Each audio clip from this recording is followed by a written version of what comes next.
Para lograr transformaciones estructurales y sociales en Nicaragua, tenemos que hacer las cosas diferentes. Conocer la verdadera historia nos llevará a construir una sociedad justa y equitativa y sin caudillos.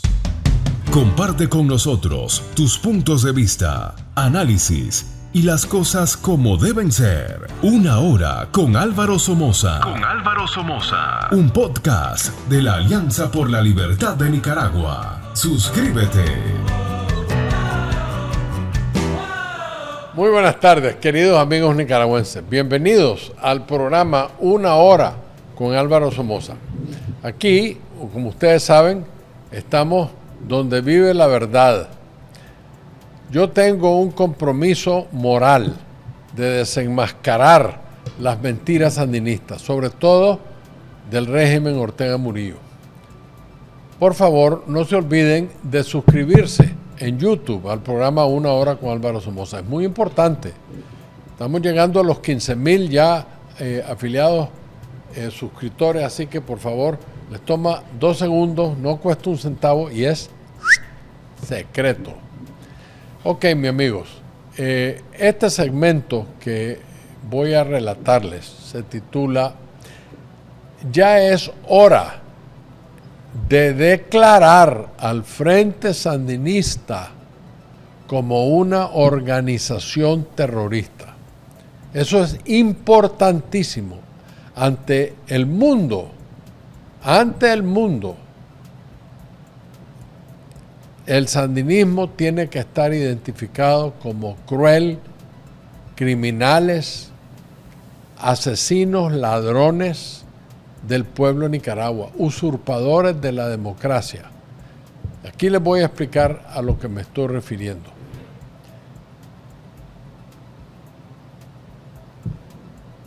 El Frente Sandinista, quien verdaderamente llegó al poder, ¿cómo es que dicen los gringos? Por default. O sea, no quedaba más que llegaran al poder. Ellos no se lo ganaron.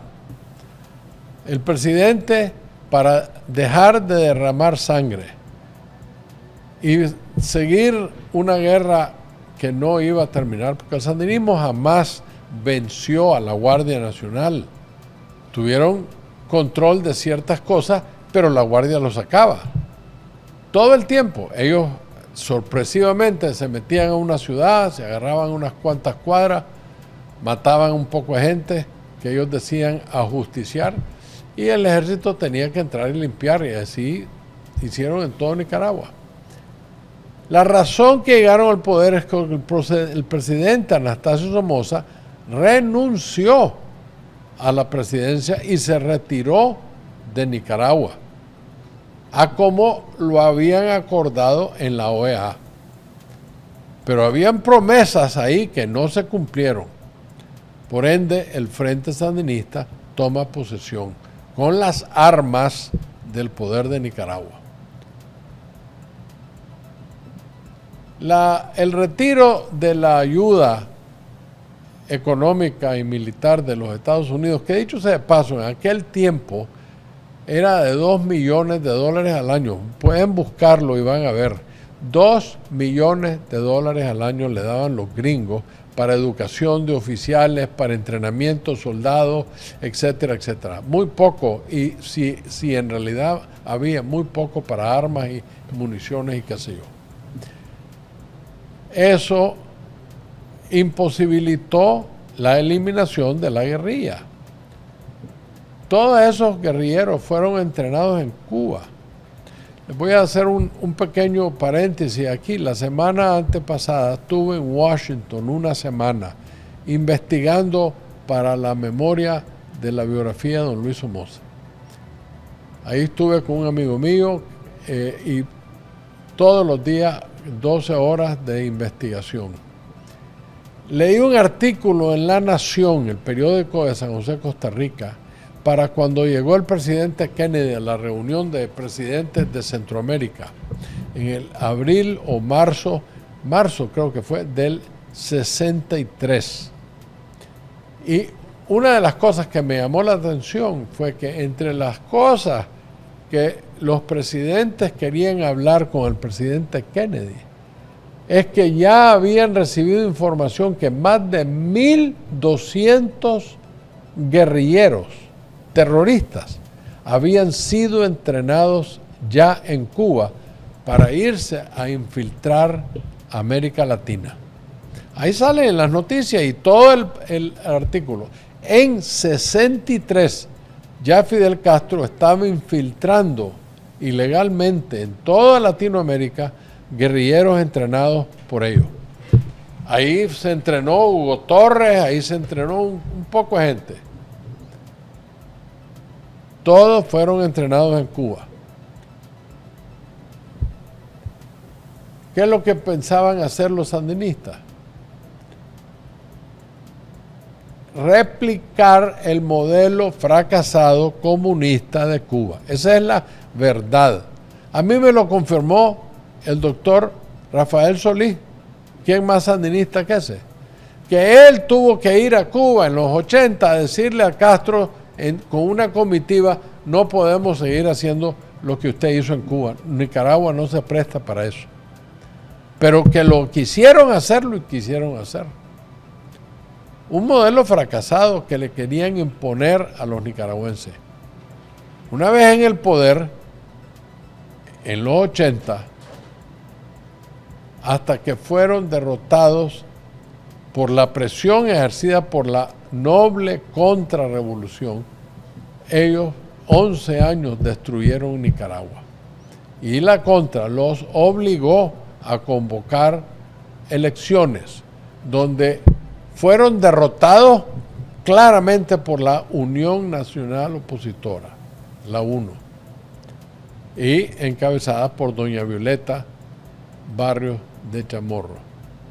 De forma abrumadora los derrotamos, después de haber convertido a Nicaragua en el segundo país más pobre de América Latina, gracias a los sandinistas, haber confiscado 28,000 propiedades privadas, haber mandado el Córdoba pasó 20 años al 7x1 y por la guerra se tuvo que subir al 10x1, pero del 10x1 lo mandaron a 25,000 por 1 y dicen que estoy errado, que es mucho más que eso. Ese es el sandinismo. Los supuestos guerrilleros al mando de una élite entrenada en Cuba se hacían ver como los paladines de la justicia en aras de lograr una democracia en el país. Tristemente, mucho del pueblo joven, sin educación, sin experiencia, se lo tragó, le creyó. Y en el caso del sector empresarial, los más ambiciosos por el poder se la tragaron toda para ser los jóvenes y los empresarios traicionados, confiscados, encarcelados y algunos, la mayoría, exilados. Esos fueron los 80 del sandinismo. Con la exigencia del servicio militar obligatorio en los 80, decenas de miles de padres de jóvenes sacaron a sus hijos al exilio también. El sandinismo se aprovechó de una ausencia para crear otro decreto confiscatorio de domicilios familiares, como de otros bienes. Te vas del país, te quito tu casa. El secuestro de jóvenes para enviarlos a la guerra fue la responsabilidad del temible Ministerio del Interior.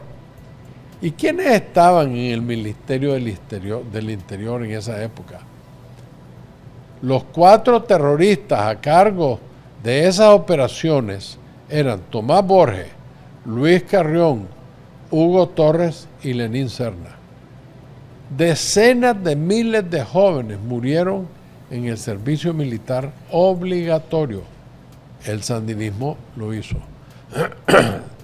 La consigna de la dictadura ha seguido de forma contundente.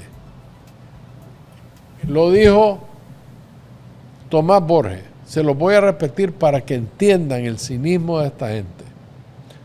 Dijo así: todo puede pasar aquí, refiriéndose a Nicaragua, menos que el Frente Sandinista pierda el poder. Cueste lo que cueste, digan lo que digan, no podemos perder el poder. El número de asesinatos, a como le llamaban los terroristas, al número de ajusticiados, se convirtieron en la espina dorsal de la dictadura sandinista. Desde antes del 79 comenzaron a justiciar a inocentes seres humanos, entre ellos el presidente del Banco Nacional de Desarrollo, José María Castillo, Chema Castillo, en su hogar, en Navidad. El general Reinaldo Pérez Vega se prestó para que lo chantajeara una mujer y prepararon el asesinato. El barbero de los Somoza, desde tiempos de mi abuelo, un hombre que no podía matar ni una cucaracha, era un caballero dulce, encantador, un hombre sencillo. Se ganaba todos los córdobas que ganaba en su barbería. Me consta porque yo iba ahí rutinariamente. Lo quería casi como un padre a Guillermito Álvarez. Resultó que era uno de los diputados que cayó cuando se tomaron el palacio y los sandinistas lo marcaron y después de eso llegaron a su barbería, lo acostaron enfrente de todos los clientes y los otros barberos en el suelo, cara abajo, y pran, le metieron 2 tiros en la cabeza. El Frente Sandinista, todas esas personas estaban en total desventaja y estaban desarmados. Esa es la cobardía del sandinismo. Ellos creen que la crueldad les da valentía. En 1979, con el cambio del gobierno, el sandinismo ajustició a miles de soldados ya desarmados y en sus casas, vencidos, de la Guardia Nacional. Desde el 19 de julio de 79 en adelante, el sandinismo inició una persecución y asesinato desde el hospital militar. Yo conozco un teniente que estaba convaleciendo un morterazo que le tiraron de Costa Rica en la pierna y estaba viendo que llegaban cuadrillas de sandinistas, sacaban a 3, 4 y pam, los asesinaban fríamente en los patios del hospital militar. Él le protestó a Monseñor Obando y Bravo y la contestación de Obando y Bravo les va a erizar los pelos. Están haciendo lo que ustedes hacían, le contestó. O sea que 2 males, según este hombre, hace un bueno.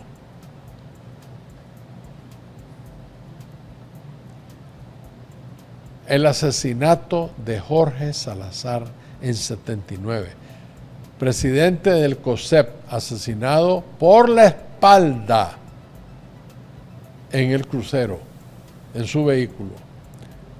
La Navidad Roja, de donde el ejército sandinista masacró a miles de misquitos en diciembre de 1981, destruyendo sus comunidades en la ribera del río Coco.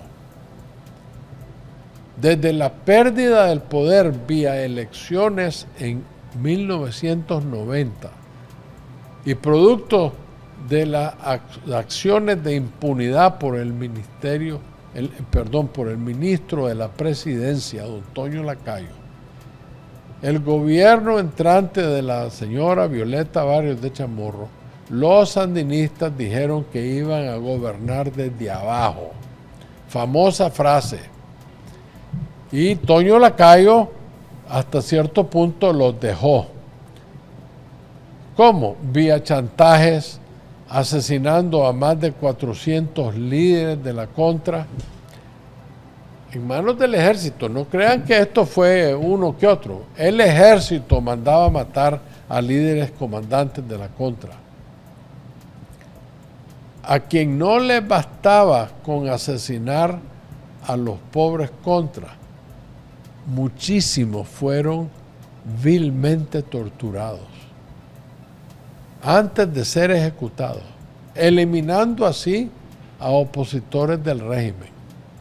Otros asesinatos fueron como el del coronel Enrique Bermúdez, jefe del Estado Mayor, comandante de la Contra, reconocido como 380, en febrero de 1991, en el mismo parqueo donde yo me parqueaba unos meses atrás por 5 meses, enfrente del hoy Crown Plaza, en aquel tiempo el Intercontinental, en 1990. En el mismo lugar, ahí mataron a 380. Y el líder empresarial, Arge Sequeira Mangas,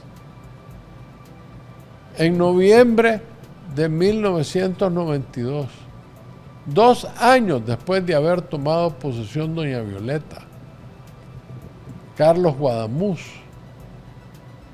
asesinado enfrente de su hijo, afuera del canal de televisión, en febrero de 2004. Él había sido compañero de celda de Daniel Ortega. El asaltabancos se volvió amigo de este pobre hombre por haber secuestrado un avión. Él cayó preso. Alexis Arguello, el tricampeón mundial de boxeo y exalcalde de Managua, asesinado por, ¿cómo se llama este piche? Ya les voy a decir, discúlpenme que aquí lo tengo. Es que yo digo las cosas porque si no las digo yo, nadie las va a decir. ¿Cómo se llama ese? El que se hace alcalde y hacía los altares de la, yo no me acuerdo el nombre porque es un asesino, pero él le metió el balazo aquí, por maricón, dicho sea de paso, por cobarde, le dio miedo. Uno de los custodios de Lenín Serna le pegó un golpe en el pecho a Alexis Arguello en el aposento de Alexis y lo tumbó hacia la cama. Alexis se levanta como un rayo y el cobarde de la alcaldía le mete un tiro aquí por el miedo de que lo que Alexis iba a hacer. Eso es conocido. En abril de 2018, la dictadura no pudo lidiar con la valentía que demostraron en la rebelión muchachos jóvenes, que lo más que pudieron haber tenido es un mortero, no es ningún arma, desarmados de armas. El gobierno de Ortega Murillo asesinaron a más de 350 opositores con una fuerza desmedida, utilizando a la policía sandinista, a los militares con el apoyo demostrado del ejército. Los paramilitares recibieron armas del ejército. El Día de las Madres hubo una marcha en Managua, yo estuve ahí, el 30 de mayo de 2018, utilizando francotiradores encaramados en las luces del estadio. Los dictadores le ordenan a francotiradores a matar y asesinan a 18 jóvenes indefensos a más de 300 metros. Estamos hablando enormes distancias. No sabían ni el nombre ni quiénes eran. Antes del levantamiento 2018, algunos antiguos miembros de la Contra, allá en el norte, en la Segovia, retirados, expresaron públicamente su descontento con la corrupción y la criminalidad con la que los sandinistas dirigían el país. Ellos, por haber expresado eso, fueron asesinados por su expresión de protesta. Entre ellos se encontraba el comandante Yahob, el comandante Charrito. Al norte del Valle de Pantasma, en Jinotega, un pastor y su hijo, y luego toda la familia, fueron asesinados por querer dar ayuda a los heridos que había causado una mochila bomba que produjeron los sandinistas y la tiraron donde estaba la gente, como basura. La bomba estalló, mató a un sinnúmero y hirió a otro sinnúmero. Pues esa familia de ese pastor con su hijo fueron a buscar cómo ayudarle a esa pobre gente.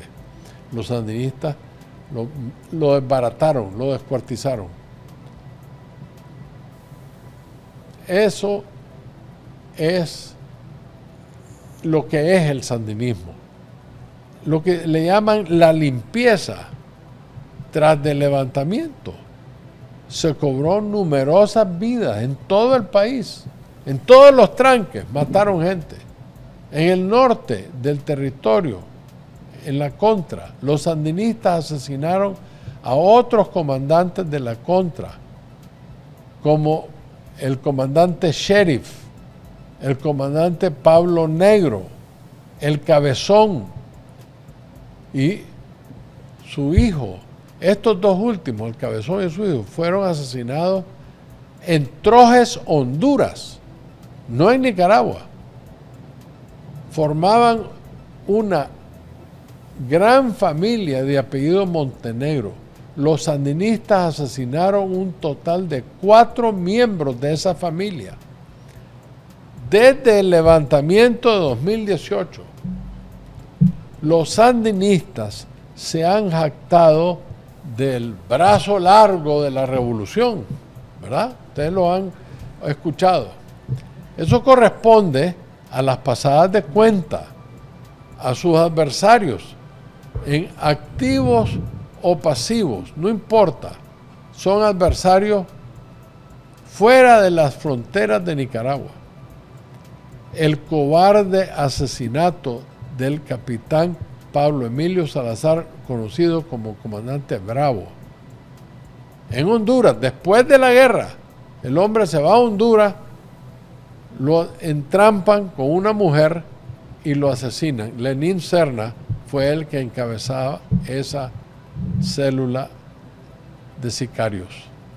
El asesinato del embajador de Nicaragua en Guatemala, el general Edmundo Meneses, Cantarero, y el conductor que lo llevaba, en septiembre de 78.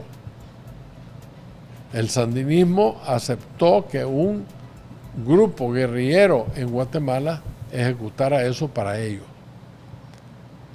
También está el cobarde asesinato de mi tío Anastasio, el expresidente Somoza de Nicaragua. 13 meses después que renunció a la presidencia y se fue del país. 13 meses en Asunción, Paraguay, al otro lado del mundo. Más de un año de haber dejado la presidencia de Nicaragua, los sandinistas lo mandan a matar con una célula argentina. Los más recientes asesinatos en Costa Rica, haciendo gala del brazo largo de la revolución, el del opositor y mayor en retiro Roberto Samca. Anteriormente a ese, el de Joao Maldonado, quien ha sufrido 2 atentados y milagrosamente ha sobrevivido los 2. Sin embargo, a su compañera de vida, su pareja, en el segundo atentado, las balas la dejaron absolutamente inválida, producto de los impactos recibidos. Para concluir, el objetivo del presente y tenebroso inventario de crímenes es para que abramos los ojos y ir a pedirle a nuestros diputados y a nuestros congresistas y senadores aquí en los Estados Unidos o en Latinoamérica que es hora de declarar el Frente Sandinista como una organización terrorista. Solo han matado, torturado, encarcelado y exilado a los opositores. No existe un opositor que no esté con miedo preso en Nicaragua. A mí me dijo, no uno, decenas me dijeron de personas amigas mías, no voy al aeropuerto para irte a ver porque me da miedo que en el aeropuerto me quiten mi pasaporte. Y si no me lo quitan, me da miedo volar a los Estados Unidos o a México porque me da miedo que cuando me quiera de regresar me digan no está bienvenido. Ese es el trauma de los americanos, de los nicaragüenses, causado por el Frente Sandinista. Tiene que ser declarada una organización terrorista, haciendo constar que la dictadura se ampara en países claramente exportadores del terrorismo, como lo es Irán, como lo es Rusia, como lo es Cuba, como lo es Venezuela y otros aliados de ellos, como la China comunista, que tienen un denominador en común que es el autollamarse enemigos del yanqui, enemigos del imperio. Persistiendo en la labor de tratar por todos los medios posibles de desestabilizar a la oposición. Y como han venido siendo con la promoción de la inmigración ilegal a los Estados Unidos, donde la dictadura de Nicaragua ha sido principalmente facilitador. El sandinismo es culpable de cientos de miles de ilegales en este país y se ganaron $7 millones por prestar el territorio nacional para que aterrice un avión lleno de ilegales, se vayan en bus por tierra hasta México y ahí se metan a los Estados Unidos. Quiero que me crea cuando les digo esto. Y a mí no me gusta decir esto, pero tampoco dejemos que nos sigan dando a tol con el dedo. Pero sacar a estas bestias, no se les puede decir nada más que bestias criminales, solo se va a lograr a punta de balas. Tristemente, eso es lo que el sandinismo nos ha metido en una encrucijada donde la única forma de salir es a punta de bala. Si hay una negociación, es dudosa. El apaciguamiento de los tiranos, el apaciguamiento de los terroristas nunca ha funcionado. No les digo eso porque yo soy una lumbrera, no. Yo me baso en la historia. Escúchenme. Miremos la historia de famosos conflictos. El ex primer ministro de Inglaterra, Neville Chamberlain, trató de apaciguar a Hitler. No lo logró. El presidente Franklin Roosevelt trató de apaciguar a Stalin. No lo logró. Jimmy Carter trató de apaciguar a Daniel Ortega. No lo logró. En todos esos casos, sus esfuerzos de apaciguamiento no funcionó. ¿Qué es lo que pasó? Que todos esos tres que le mencioné llegaron a asesinar a sus propios ciudadanos para mantenerse en el poder. Pues ¿por qué el mundo tiene que recordar las palabras de Margaret Thatcher? Escuchen al genio de esta ex primer ministro de Inglaterra. Un comunista cuando habla, miente. Un comunista, cuando calla, encubre. Un comunista, cuando tiene poder, roba. Y un comunista, cuando pierde el poder, destruye. Vean lo que ha pasado en esos 3 gobiernos. Incluso Irán, que está en la palestra del bombardeo del sistema atómico militar que tenían. Irán, por Carter, bajo el Shah, y se volvieron un país criminal. Lo único que hacen es fomentar la violencia.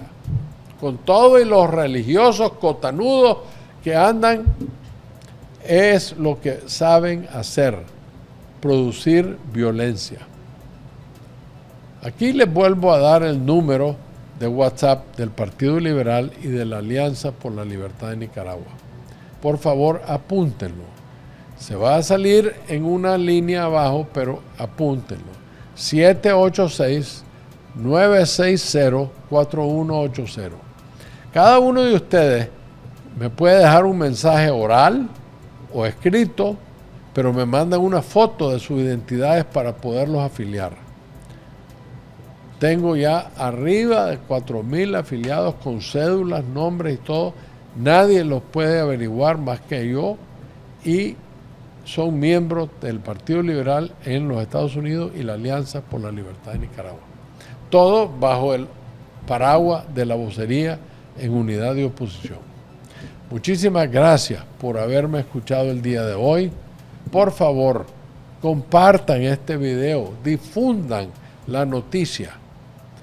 Esta verdad se tiene que escuchar. Jamás pierdan las esperanzas, porque estos sátrapas que se van, se van. Muy buenas tardes. Para lograr transformaciones estructurales y sociales en Nicaragua, tenemos que hacer las cosas diferentes. Conocer la verdadera historia nos llevará a construir una sociedad justa y equitativa y sin caudillos. Comparte con nosotros tus puntos de vista, análisis y las cosas como deben ser. Una hora con Álvaro Somoza. Un podcast de la Alianza por la Libertad de Nicaragua. Suscríbete.